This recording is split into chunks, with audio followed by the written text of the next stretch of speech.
Pola života provedemo tražeći flaster za dušu, za rane koje se ne vide, a bole više od onih što krvare. Jedni taj flaster traže u samoći, drugi u zagrljaju, treći u dovi. Svi tražimo isto, da malo manje boli. Ali kad se okreneš unazad, shvatiš, vrijeme je prošlo, a rana je ostala.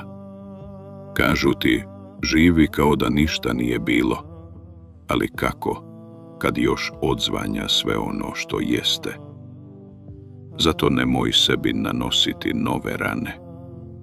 Danas ćeš moći manje, sutra više, i to je dovoljno, jer nekad je najveća hrabrost samo nastaviti živjeti.